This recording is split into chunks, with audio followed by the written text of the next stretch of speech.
Welcome to the Mindfully Gay podcast, where we explore healing, connection, and personal growth through a queer lens.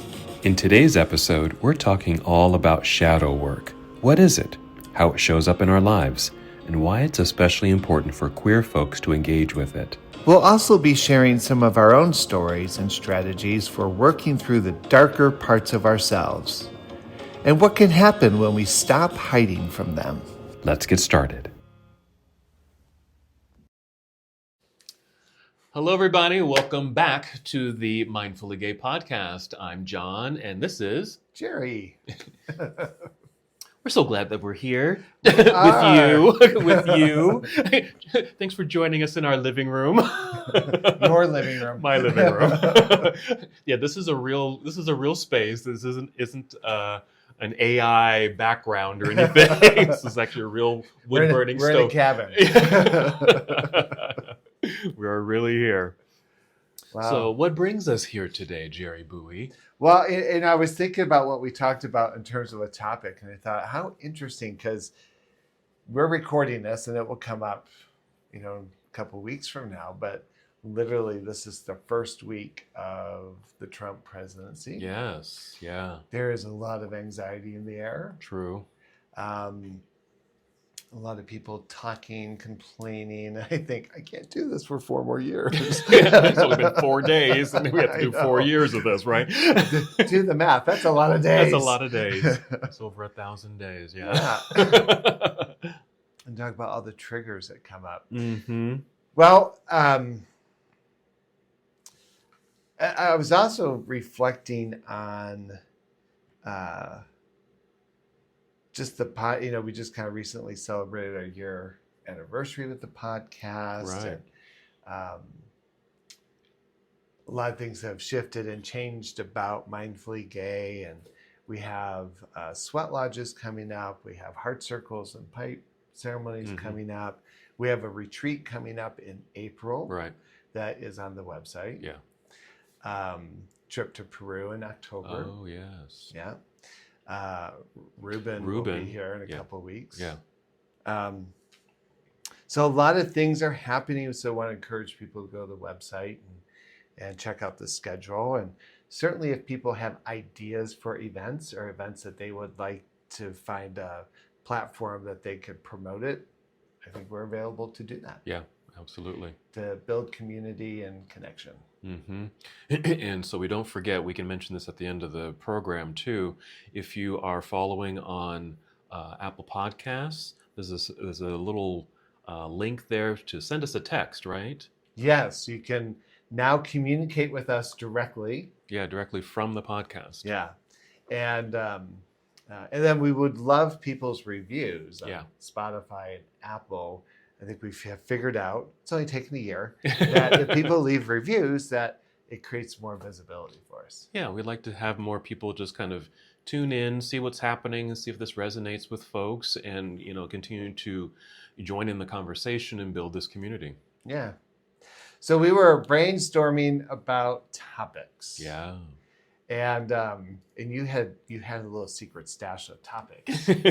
And a topic that I enjoy looking at and exploring that probably may not look very appealing as we suggested, but to me it's a wonderful, meaty way of kind of looking at ourselves, and that is this concept of shadow work. Yes. And when I sent that to you, I think I could even feel you perk up through the shadow work. Yeah, shadow work. Yay! And you said this could even be a series. Yeah. It really could be a series, because I think it's really rich. There's a lot that could be discussed around this particular topic. But what is, just for those who may not understand or know what shadow is or shadow work is, how would you kind of describe it or explain it? It's when you put your fingers in front of the light on a screen. Oh, no. Yeah. So I did look up, Carl Jung is kind of like the thinker and psychotherapist that kind of coined that term or made it incredibly popular. And I think his process was about exploring spaces of the subconscious that might influence how we're operating. But when I think of shadow work, I think about those parts of myself, and you did an interesting reframe that I frankly had not really thought about, but I think about it as working on parts of myself that are not terribly appealing and trying to get to what the source of some of those things might be, and to find tactics and remedies to liberate from those things. So I know it's interesting, as I have been working on my health and my body. Mm-hmm. One thing that I was not really conscious of is that how a lot of my choices previous to this new adventure were not in alignment with a higher concept of myself. That in fact, there was a lot of body shaming, there was a lot of internal voices happening that seemed to disqualify myself. Hence, I didn't really try a whole lot. And once I became conscious of what those voices were and where they originated, it gave me some options to expand beyond them. So when I think of shadow work, I just think of looking at those parts of myself and trying to figure out what subconsciously is going on, look at more concretely, and attempt to move beyond it. Right. And I mean, it really makes me think of my early days of just studying psychology and psychoanalytics and all of that, and the unconscious, subconscious, because I think for some, if someone is dealing with an issue or a trauma or something, that we have our defense mechanisms that will protect us really from those hurtful feelings. We kind of stuff them away, right? They kind of get stuffed away into our unconscious or subconscious. And so they're not very present. We're not fully aware that these things are there. Yet they show up in some of our behaviors. Like we might get angry at certain things for seemingly no apparent reason because it triggered something, right? Or we feel very scared or nervous when we are, here's just a classic example might be, I don't know, you got bit by a dog or something like that. Now you're afraid of dogs.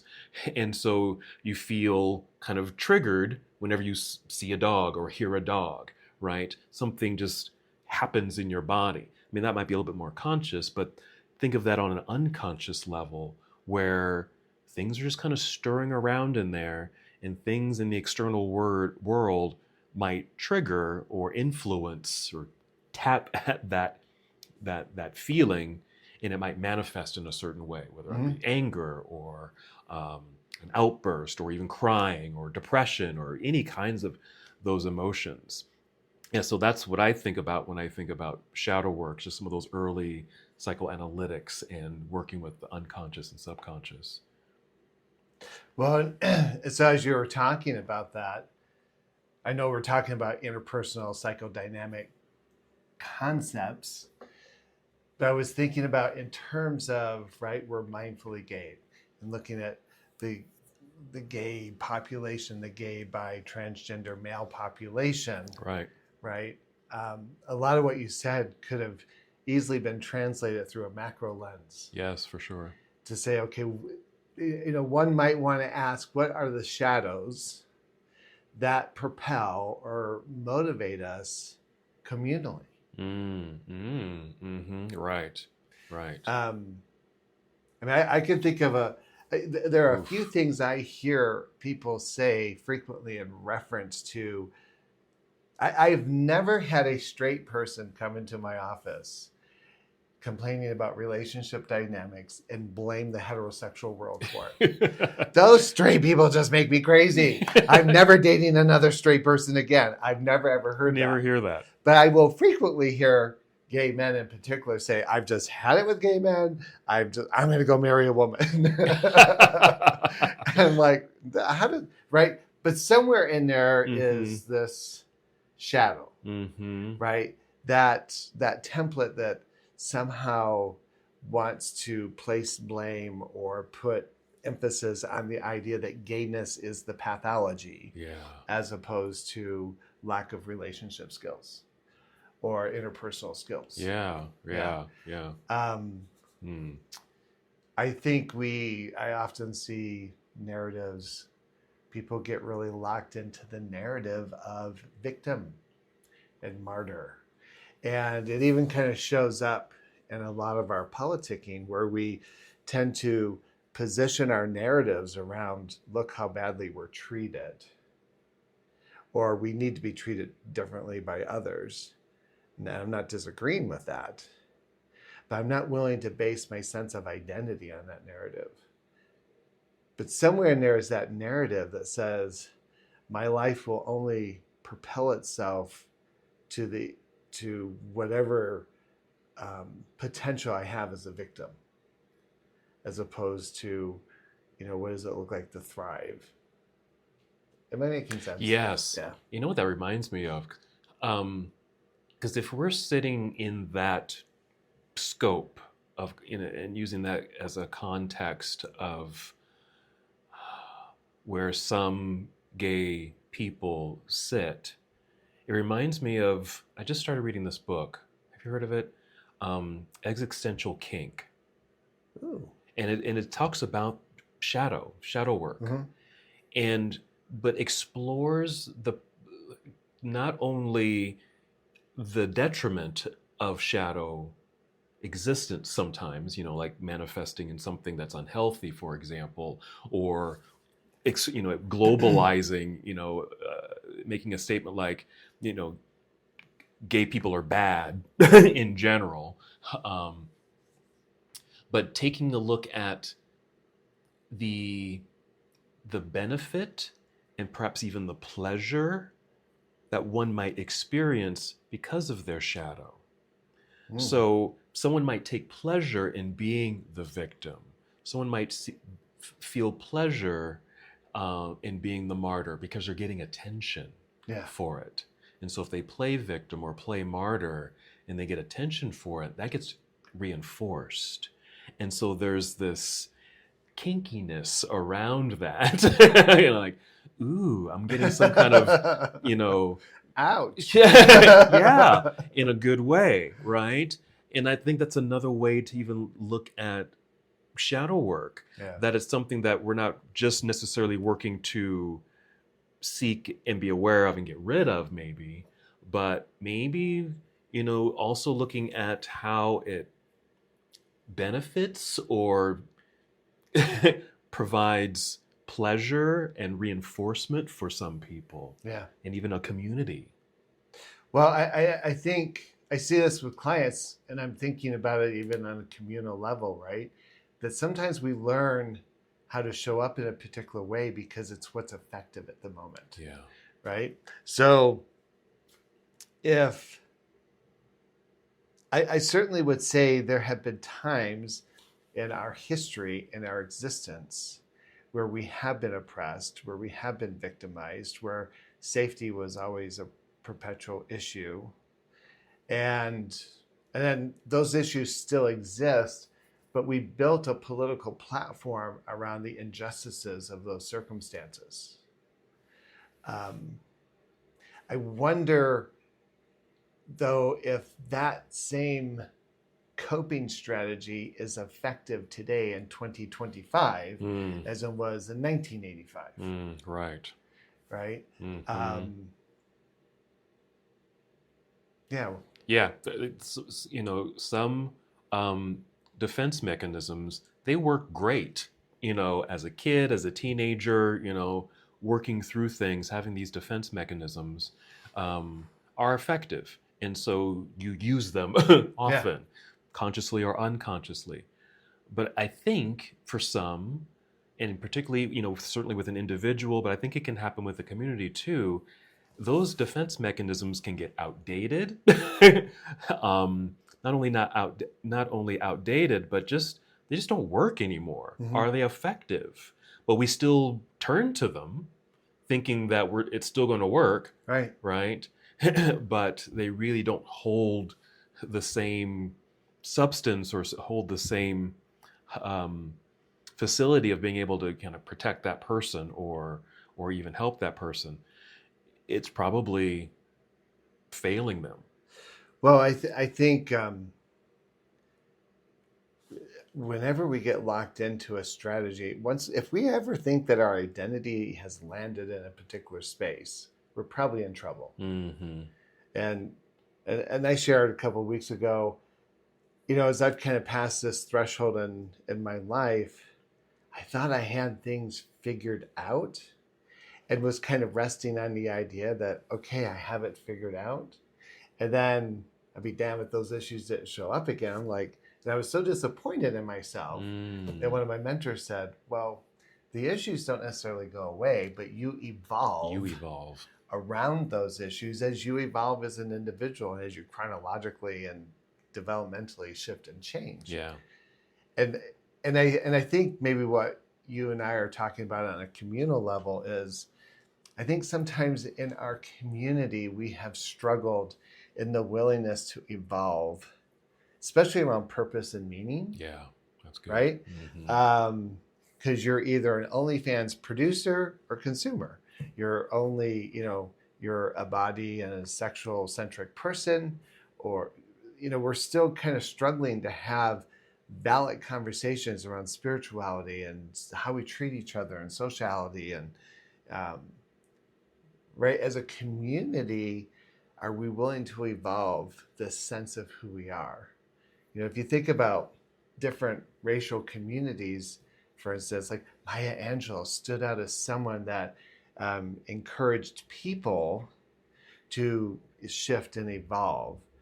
I sometimes wonder, who are our queer thinkers? Who are the folks that philosophically encourage a concept of eldership, if you will? Yeah. Mm-hmm. Can you think of anyone? RuPaul. No. Well, maybe she's older than she puts on. Yeah, I mean, maybe, but you're right. When I think of kind of modern days, I can't really think of a mentor or a person that we would kind of look up to for guidance and assistance and even a mentorship or anything like that kind of helps us on our way, to help us on our evolution as a people, as a gay people, as a queer gay people. And I would argue that earlier in the civil rights movement, and certainly through the AIDS movement, right, we had Harvey Milk, Larry Kramer, right. There were others that I can think of, but now that I'm thinking about where we're at today, it's like who is to? But those people were showing up at times of crisis, mm-hmm. and they had a voice. But who is that today? Yeah. When you say, time of crisis, I'm just thinking about, well, would we consider a crisis? But it was certainly something that kind of raised energy in our community, which was around gay marriage. Yeah. Right. Do we have anybody or peoples that kind of sit in that space, like a Harvey Milk, during that time that you can think of? I think you have like your plaintiffs. Yeah. But they were kind of hand selected for various reasons. Mm-hmm. That kind of it didn't require them to be intellectually or spiritually or socially stimulating. Mm-hmm. And I know some of those people and I love them. Yeah. But it's not necessarily how they got identified. Right. To be in that space. Yeah. But it's interesting. We have an individual here in Salt Lake City who was the one that really provoked that whole movement. And I remember when he was provoking the movement, people didn't want to give him the time of day. And he kind of went out and did it on his own. Mm. And then suddenly everyone else was going to take over because it was too big for him. Mm. And his name is escaping me right now. I would know it in a heartbeat if I saw it or heard it. But I remember thinking when he was pursuing this, how many people were just telling him, no, the time's not right. Mm. And yet it was perfect. Yeah. And how many times has that been said? The time's not right. The time's not right. Because I certainly have heard that and seen that even in the Black community too. The time isn't right. The time isn't right. And you just keep getting kind of pushed back into the shadows, And so if that's happening in our queer community, just keep getting pushed back, even by kind of, society or even just ourselves. We're just kind of sitting back. Yeah. and not kind of launching ourselves forward and kind of proclaiming our uniqueness and all the talents that we have to offer. And I would love if people are thinking of names because literally it's escaping me. Yeah. I can think of some people who locally, right, have been kind of bookmarks, but text us. Names. Yeah. Yeah. I mean, you did mention RuPaul, and I think, yes, in some capacity, maybe a slice of kind of queer culture, because not everyone might relate to that, right? So I mean, someone might say, "Oh, RuPaul," like, okay, yes, and who else? Who else could you kind of put into kind of this category that's a little bit more global, so to speak? A name I'm appreciating that I haven't had a lot of context with is Dan Savage. Right, who is older than he looks. But, Dan has a podcast that is really pretty explicit and very open and compelling about sexuality and relationship in general, not as an expert, but kind of an advice columnist. But I would say he's stimulating conversation and dialogue. Mm-hmm. And I've seen him in different TV shows, and he's incredibly articulate. But again, I'm just not sure. And I think we're trying to create with Mindfully Gay a community of folks who might be interested in that kind of a process. I think you're right. I feel like we are on that spectrum of we're trying to stimulate conversation, getting folks to kind of maybe see and think a little differently, expand their consciousness around some things, just like a RuPaul, just like a Dan Savage, and because I think it's folks like them who are helping us to look at our shadows, right? Yeah. And not just kind of be status quo and just kind of sit in the woe is me or whatever it is that we're sitting in. But hey, wait a minute now. Let's talk about this. Let's get this out in the open and get to the heart of this. What is this? And because we're not going to sit down. Yeah. We're a stand-up folk. And if you're being pushed by others or yourself to sit in the shadows because of you think being gay is some atrocity, then we got some work to do, and we want to get in there and do it. Yeah. So if we take this topic of shadow, I read a book once. It was just a little tiny book, but I love the title. It's called Owning Our Shadow. Owning Our Shadow. Mm-hmm. And sometimes I've seen this concept that, shadow is cast through light, right? Like you need light in order to cast a shadow. Mm-hmm.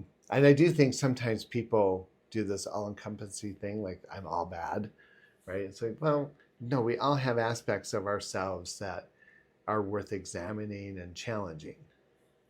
But I wonder if maybe we make this personal. Mm-hmm. Like if we were to say, here's a shadow piece that I would like to work on or increase some consciousness about in terms of my queerness, what would that be? Like, because here's my argument. I noticed I was listening to a podcast the other day and I'm always saying argument. Here's our discussion. I'm like, nice why? reframe. Nice reframe. I'm so Sicilian. That's argue. Yeah,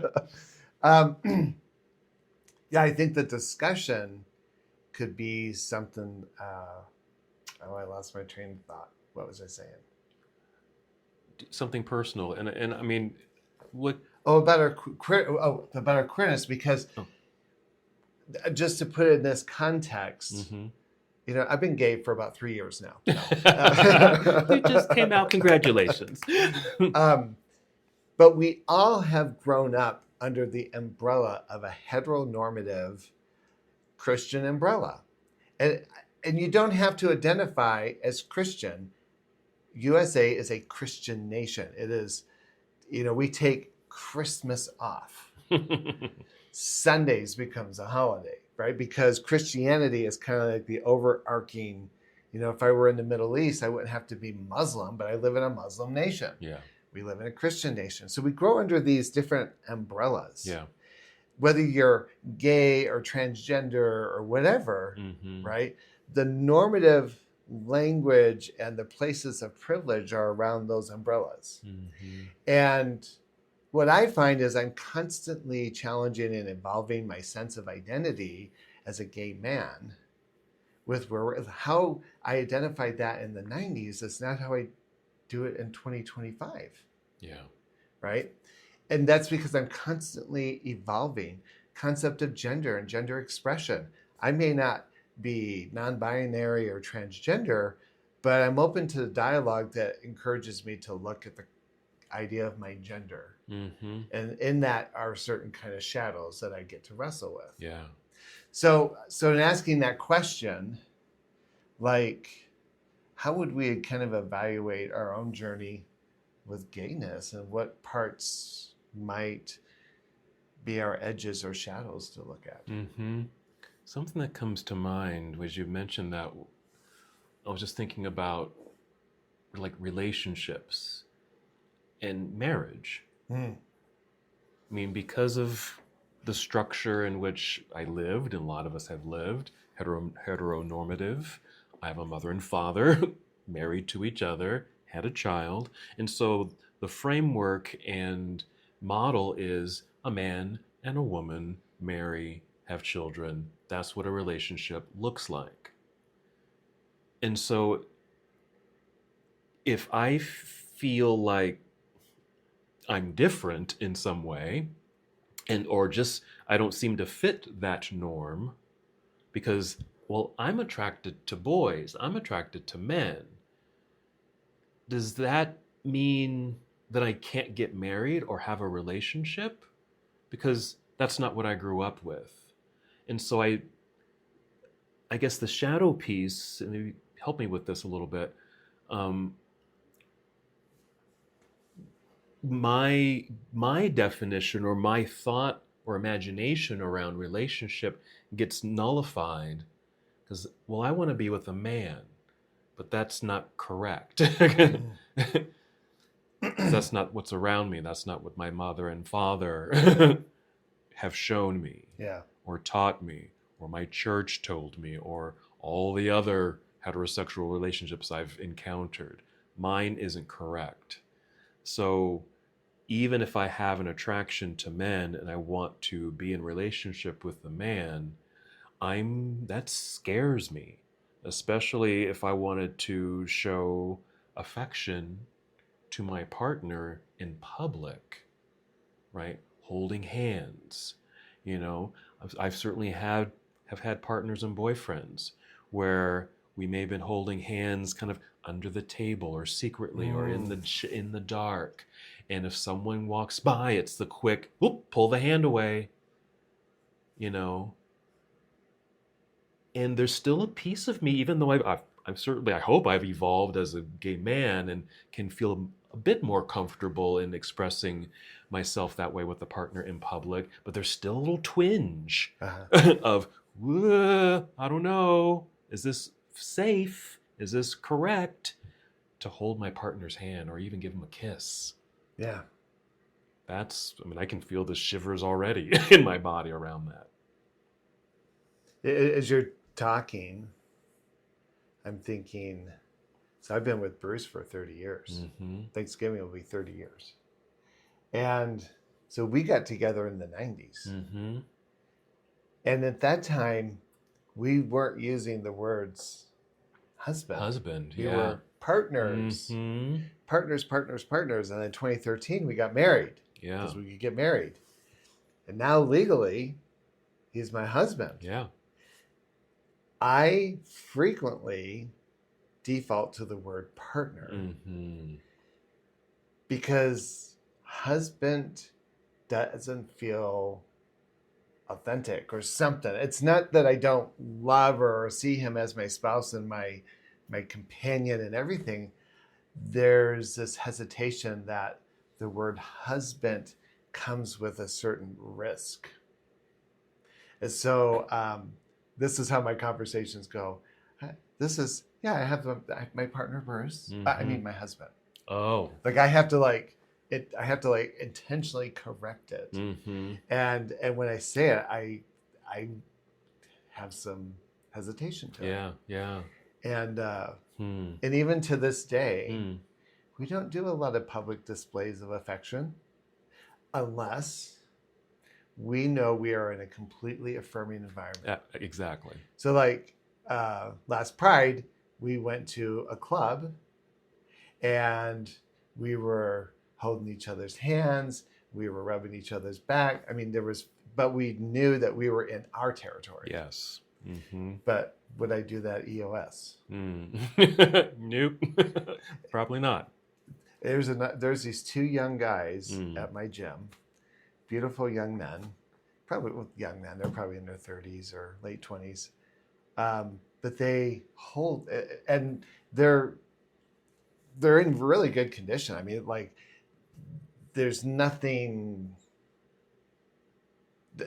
but they're just so comfortably, visibly gay that they'll hold each other's hands. They'll give each other a kiss at the gym, and I watch.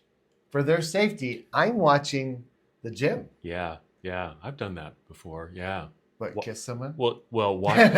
Well, like you see that public display of affection, and you look around for their safety. So we're kind of sharing a shadow. Yeah. What's the shadow? What is that shadow? If we had to name it. But for me, I feel like it's an emotion of fear. Yeah. Fear of maybe historical trauma. Mm. Because I can tell you, when we were first together, there were times when we would go somewhere together, and I could hear people in the background mocking us, or right. One time we were on a subway in California, or whatever they call it, the BART. Yeah, BART. And this guy zeroed in on us, and he was just like faggot, and just kind of and we just kind of sat there. We just did not budge. We didn't give him any attention. But I know I was calculating in my mind, how do I get out of this? How do I get out of this? Yeah. You know, I think we come from a similar generation in regards to that kind of banter out there in the community. I'm sure it happens today. I mean, there's a lot of bullying going on in schools and whatnot and out in the community, but that's I can resonate with that, because I think my fear is being harmed. Yeah, being harmed. Like someone is going to come out with a bat and start gay bashing, right? Yeah, and just bash our heads in. Especially when you're in an environment like the gym that is kind of hyper masculine, anyways. Because I would even argue, I sometimes feel like, am I supposed to be here? Wow. Oh my gosh. You okay? Jerry had a moment right there. Well, but I think, we're doing this in front of everyone, right? But it's just like, who has these conversations? I like being at the gym. I enjoy working out. I enjoy working out with guys who look really hot around me. But to be honest, when I'm at the gym right now, my point in my life, I'm really focused on not breaking something or getting it right. Like I'm really kind of self-absorbed. Yeah, that makes sense. Yeah. That doesn't mean I don't see what's happening, but there's also part of the self-absorption is, do I belong here? Is this safe? I better be careful. Yeah. Is it just me? No, absolutely not. Well, you go at like 2 a.m, no one's there. Well, I mean, there's different reasons why I go that early in the morning, but it's there then too. But I find myself kind of in the same space. I am kind of, I'm doing my own thing and I'm there for me. But I am very aware, and I've been going to the gym for years, so it's kind of this lifestyle thing that I have, and even the way that I approach the gym. I've been going to this particular gym for a number of years, And when you do that, I think you start to feel comfortable. So I feel comfortable in the one that I go to. Yet I think I put on a persona. I put on this mask of, I don't know, I want maybe, toughness or don't mess with me kind of attitude, so that people don't bother me, because I don't want to be seen as, the weakling at the gym, or really, look at that faggot over there trying to lift weights. Yeah. Right? And so what I wear, how I kind of hold myself, my facial expression says something else. And I think that's the cover up for, I'm looking after myself so I don't get hurt. Yeah. I did a presentation once, and I was talking about how homophobia impacts and like heterosexual privilege. And this guy challenged me. He's like, those things don't happen anymore, and blah, blah, blah. And so I let him kind of talk and expel his lack of intelligence. And I looked at him and I said, if you believe that doesn't happen, I want to have an experiment with you. We were at the college campus. And I said, you and I are going to walk hand in hand from here to the student center and back.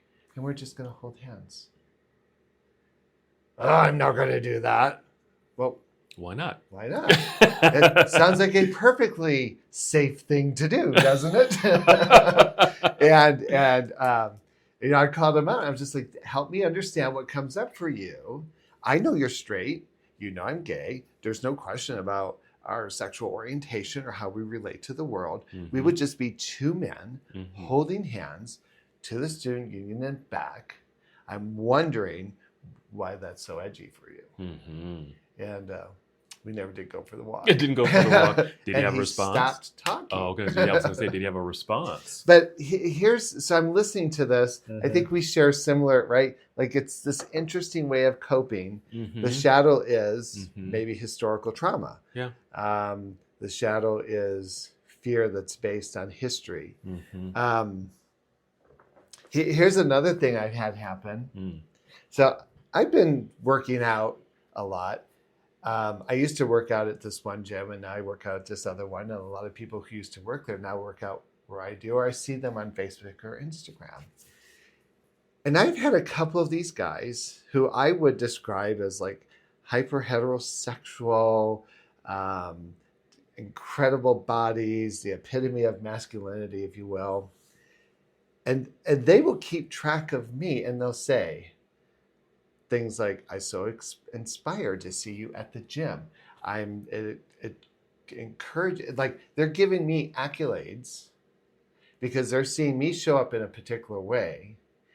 But I'm very conscious that the narrative that I may have had towards them was they would not remotely be interested in knowing me because it would compromise them at the gym. Yeah. And I have this one friend, I love him dearly. I don't know if he listens to the podcast. His name is Ali. Ali's a beautiful man. He's as straight as they come. So straight that he's really comfortable flirting with gay guys. And so he would be kind of flirtatious at the gym in just kind of a brotherly, loving kind of a way. Yeah. And I would energetically shut down. Yeah. I hear that. And he would see it. It would kind of encourage him to do it more, right? Because he liked seeing me uncomfortable. But the uncomfortableness was around safety. Yeah. And around feeling like my cover was being blown. Right. Yeah. I don't know. We're kind of laying this out. I guess my question, if we were looking at the model of doing shadow work, now that we clearly see where our shadows are, what's the antidote? What's the process of this one book I read? It was called Owning the Shadow, right? Which meant dive into it, explore it. liberate. Mm-hmm. So I'm just kind of curious. Oh, great psychotherapist. Liberate us. Liberate us. Breathe, do yoga. Downward facing dog. Right? I mean, there's certainly that intention of, wanting to be liberated from something like kind of like that historical fear. But honestly, I'm struggling because I've just lived with that for so long, and it still sits in there. Yes, I'm aware of it, but I'm not sure what processes I would take to begin embracing it, nurturing it, getting to know it, liberate it. I'm not sure.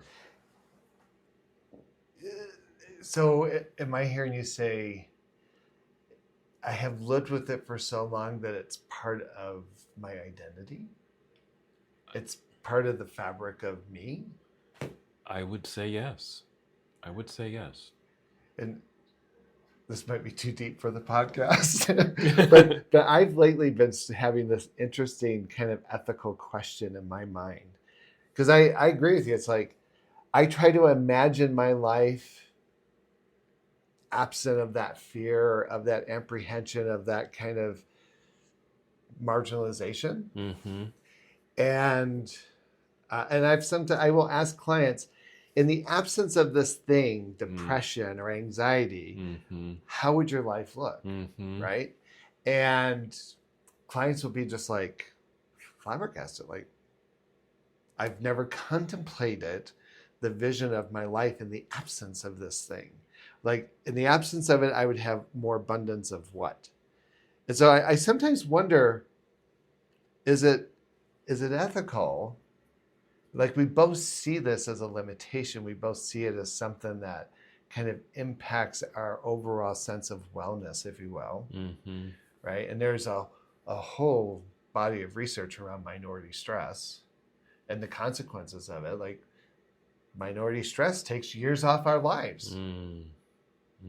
Right? And then if we have several intersections of that, race, sexual orientation, gender, age, mm-hmm. blah, blah, right? Yeah, like, so if I were taking this whole conversation in the absence of, and I would even say this kind of falls in the realm of some shamanic kind of challenging wizardry work, if you will, in the absence of that fear, what would I have more of? And what would that be? Mm-hmm. I have images for myself as I face that challenging question. I imagine me just being more happy, just more radiant, where if I was just with people in general, a partner or just friends, I think my display of just affection would just be just more giving, and I wouldn't have to think about it. It's just a thing, right? And it would just be more joy, more abundance of just about everything, love for sure, and just a radiance. That's what kind of comes to mind. Yeah. And the feeling I think I would want to have. I love how this is coming. You're blossoming. Yeah, radiance, light. Yeah.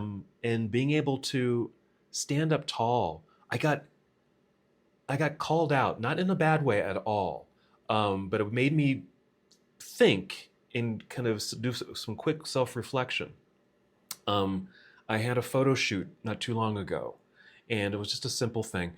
And a couple of times the photographer said, sit up a little or stand up a little taller, roll your shoulders back. And I thought I was, but apparently I kind of slump a lot. Maybe not a lot, but I do. And I do have to consciously sit up and roll my shoulders back and tip my chin up. and just to have someone say, sit up, just made me, do a quick self-check. And I think that's what I counter to, the shadow piece being worked on. I would always be up tall, upright, shoulders back, chin up. Because I know one thing I do consciously, like just passing strangers anywhere on the street, in the store, at the gym. Because I notice people will kind of turn their heads and duck their heads and not make eye contact. I stopped doing that some time ago. And so whenever I walk by someone, I may not always make eye contact, but I always will keep my head up and not duck down. So that's as far as a physical thing that I do to help with, that historical fear of being found out, and gay bashed because they're going to somehow see it and I'm going to be revealed. No, just head up high. Head up high. We need to get you a t-shirt that says radiant. With like light beams shooting off your chest. We need to trade shirts. Jerry's wearing a nice bright yellow shirt. I'm wearing a black t-shirt, And it's funny because I used to wear more colorful clothing, yellows and greens and purples and oranges. I don't as much anymore. I've noticed that about my wardrobe too, and I think my thought is it requires no thought effort. It's easy. It's easy to match. Everything matches, black and gray and dark blues. I'm loving this image. I'm feeling this image of radiance. I like that word, and I like how you say it with jazz fingers, right? Because but here's what I really what touched me about what you said was I would be more liberated in my expression. And I used to tell people this, and maybe I need to change my point on this, but I often have said, I believe the biggest victims of homophobia has been straight men. Because if straight men are consumed with the idea of not looking gay, they're constantly circumventing how they express themselves to men who they may have really strong, intimate feelings for. Right? So I'm not good. I saw this when my brother got married. This was a strange experience. But, the little reception line, well, all his buddies were at the wedding and they would come up to him. And you could see energetically that there were these two guys who had nothing but love for each other and were proud. And then they would do the bro handshake where, they kind of reach way back behind themselves. They crash. They bump shoulders. There was a quick push away. Wow. Right? Because what they were afraid is somewhere the shadow was, I can't be too people will think we're gay, right? And I'm thinking, I know that I editorialize. If you're at my home, you're going to get me full on. Well, I'll be clothed. Okay, clarify right? that. Yeah, but I'm going to hug you and I'm going to love you and I'm going to give you the Sicilian bear hug. Yeah, right? Yeah. But like my friend Ali, I mean, I love this guy to death. He's a beautiful man, heart of gold. I love him to death. And there's this fear that if I really let him know how much I love him as a brother, would that be too much for him? And I don't think it would be. Probably would. It's my story that it might be. And even in public places, like even the times that Bruce and I will do public displays of affection, like if I drop him off at the airport, we will hug and kiss. Who knows, right? But we will hug and kiss. But I'm in the back of my mind, I'm conscious of the people who are in the car next to us. Yeah, you've already done the scan, right? Yeah. You've already done the scan. Yeah. And how much I really want to give what I have, which, and yet, right, we're fear of how it's interpreted. We're fear of how it might, Yeah. so yeah. So if I were visualizing, wow, Mm. I could just be this person who is loving and hugging and engaging and fully expressant from a non-apologetic place. And as I describe that, I feel like I'm about 75, 80% there. Mm-hmm. I have to wonder what it would feel like to just be 100% there. 100%. Yeah, to be fully in that moment. Yeah. And not have this percentage of guardedness, Mm-hmm. right? I have a friend and we always go out to breakfast or lunch or something, and wherever we meet, wherever it is, we always hug and kiss. Mm-hmm. Right in the middle of the restaurant, in the parking lot, in the movie theater, On the table. on the table, No. on the floor. I mean, anywhere. And I love that. Yeah. I love that. So we know people who can do it. They can do it. And they allow me to be able to do it because we can show up in that space and just we're there for us. Wow. Just take what you just said and think about, so how would the elder John, the elder Jerry, the trendsetters, like your friend's a trendsetter. You just said it gives me permission. Mm-hmm.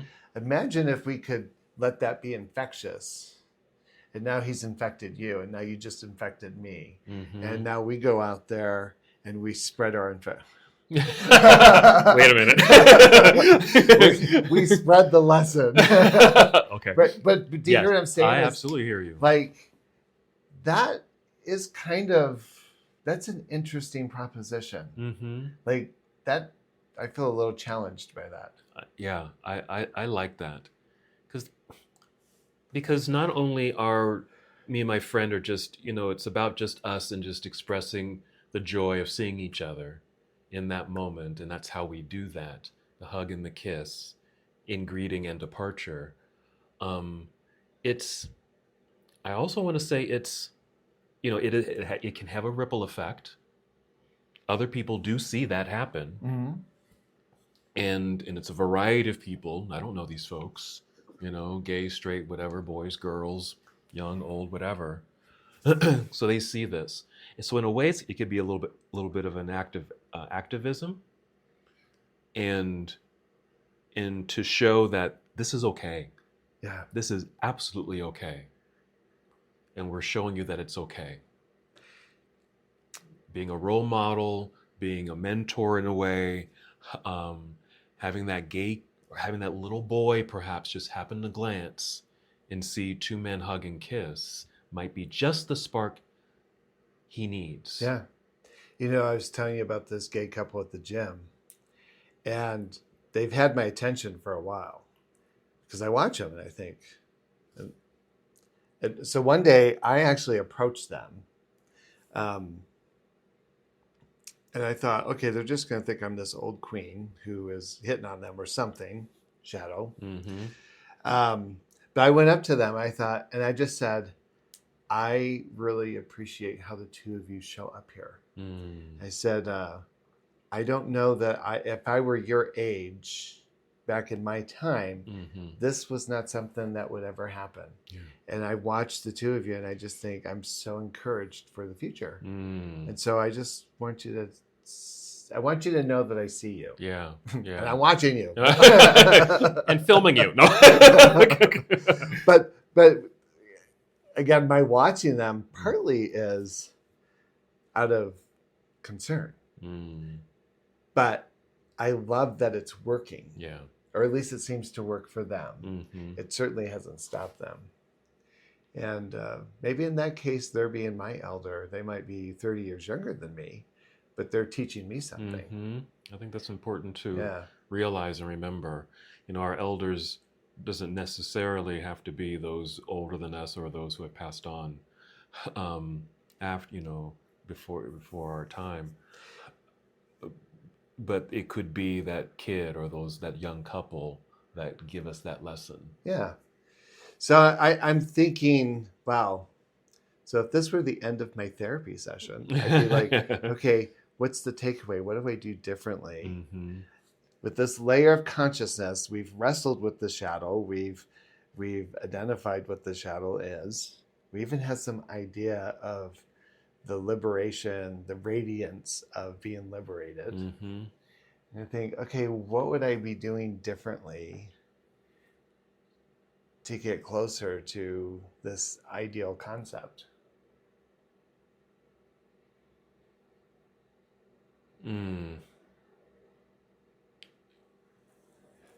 I keep seeing myself at the gym, and because I know because I love how what you said to that couple, and being bold enough, because I would want to do that, but I feel like I would fumble all over my words and just say something just weird and.